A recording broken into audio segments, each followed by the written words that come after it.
आज का जो ये कार्यक्रम हो रहा है वो किस तरह का कार्यक्रम है?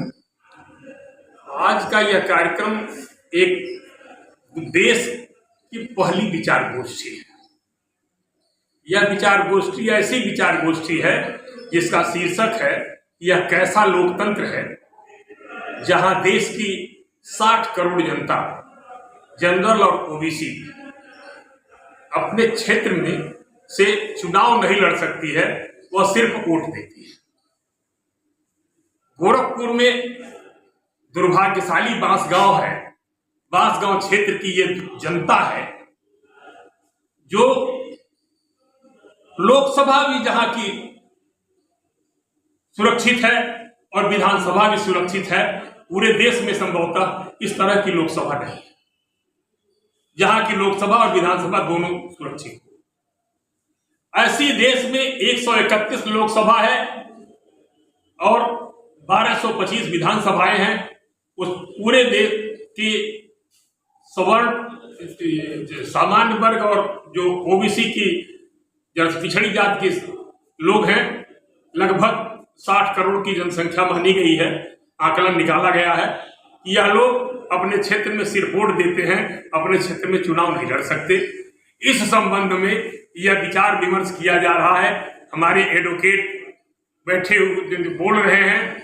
आज के तिथि में हम लोगों ने यह निर्णय लिया है कि क्योंकि मैं राष्ट्रीय समानता मोर्चा और राष्ट्रीय आरक्षण विरोधी संयुक्त मोर्चा का राष्ट्रीय संयोजक भी हूं, लगभग ऑल ओवर इंडिया हमारे पास 45-46 संगठन हैं और उन संगठनों की अंतिम बैठक 20 अक्टूबर को होगी, जिसकी पहली शुरुआत, इस विचार गोष्ठी की शुरुआत के माध्यम से यह जो फैसला लिया जा रहा है कि हम पूरे देश की सामान्य सीटों को, जिस तरीके से पंचायत चुनाव और टाउन एरिया के चुनाव में रोटेशन कराया जाता है, सभासद के चुनाव में, मेयर के चुनाव में, प्रमुख के चुनाव में रोटेशन दिया जाता है, हर वर्ग को मौका दिया जाता है, वैसे ही लोकसभा और विधानसभा के चुनाव में रोटेशन पे लाया जाए। इस संबंध में हम पूरे देश का लेकर के लगभग 50 PIL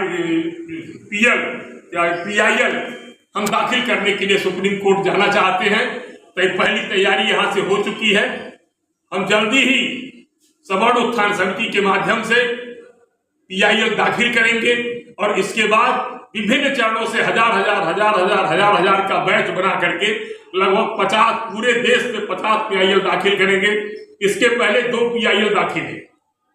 आपको बता दूं कि एक PIL मांगेराम शर्मा जी ने किया था, जो राष्ट्रीय समानता मंच बनाए थे, जिनके माध्यम से पूरे देश में प्रमोशन में आरक्षण की लड़ाई चली और उत्तर प्रदेश में जीत भी हुई। यहाँ सरकारी कर्मचारी वरिष्ठता क्रम के आधार पर प्रमोशन पाता है, प्रमोशन में आरक्षण खत्म कर दिया गया है। वही वो जो आरक्षित सीटों को सामान्य करने का मुकदमा किए सुप्रीम कोर्ट में, तो उसे कॉन्स्टिट्यूशनल बेंच में भेज दिया गया। दूसरी लड़ाई राजस्थान से समता आंदोलन समिति ने शुरू किया है, पराशर नारायण शर्मा जी ने शुरू किया।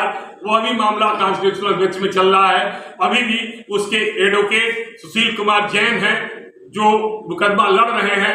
वह हमसे बात हुई है, हमारी बात से पूरी तरीके से सहमत हैं। जब पूरे देश में जो चुनाव प्रक्रिया है वह अगर रोटेशन की है, तो लोकसभा विधानसभा में रोटेशन क्यों नहीं होता है। हम इसके लिए सुप्रीम कोर्ट में PIL दाखिल करेंगे और इस दाखिल करने के माध्यम से हम बांसगांव जैसी लोकसभा को 2027 से पहले हम वादा करते हैं कि इसे सामान्य बनाएंगे और फिर दूसरे सीटों का में जाकर के आरक्षित सीट जाएगी। चाहे जो कुछ भी हो जाए, पूरा देश, पूरे देश के लोग, पूरे देश का संगठन जो आरक्षण विरोधी संगठन है, हमारे साथ कई राजनीतिक दल भी हैं, क्योंकि 2 मोर्चा है। एक हमारी पॉलिटिकल विंग है जिसकी राष्ट्रीय समानता मोर्चा है और राष्ट्रीय आरक्षण विरोधी संयुक्त मोर्चा है। यह गैर राजनीतिक संगठनों का मोर्चा है। दोनों मोर्चे की भिड़ंत और बैठक, विचार गोष्ठी यह 20 अक्टूबर को दिल्ली में आयोजित हो गई है। इसके पहले यहाँ से ये पहली गोष्ठी है। दूसरी गोष्ठी हम 10 अगस्त को लखनऊ कर रहे हैं प्रेस क्लब में, 11 को बरेली कर रहे हैं, 25 अगस्त को अलीगढ़ कर रहे हैं और 1 सितंबर को मेरठ में होगी। इसके बाद 2 सितंबर तक के 20 अक्टूबर से पहले लगभग 4-5 गोष्ठियां और हो जाएंगी। अगर ये सारे फैसले मिल करके हम लोगों में जागरूकता फैला रहे हैं ये विचार गोष्ठी के माध्यम से, और यहाँ लगभग जागरूक कर चुका हूं मैं। बांसगांव के काफी लोगों को मैं घूम करके मिल करके तब यह विचार गोष्ठी हमने आयोजित किया है। इस आयोजित के माध्यम से मैंने यह तय किया है कि अगला पहला PIL गोरखपुर से बांसगांव की जनता को स्वतंत्र करने के लिए, आरक्षित सीट से स्वतंत्र बनाने के लिए मैं दाखिल करूंगा। आपका शुभ नाम? अवधेश कुमार मिश्रा, सवर्ण उत्थान समिति का मैं अध्यक्ष हूं।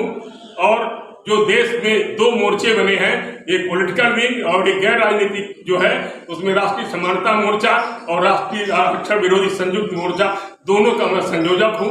लगभग 16-17 पार्टियां हैं जो आरक्षण विरोध की पार्टियां हैं, और बाकी 45-46 संगठन हैं जो आरक्षण विरोध के संगठन हैं इस मोर्चे में शामिल है।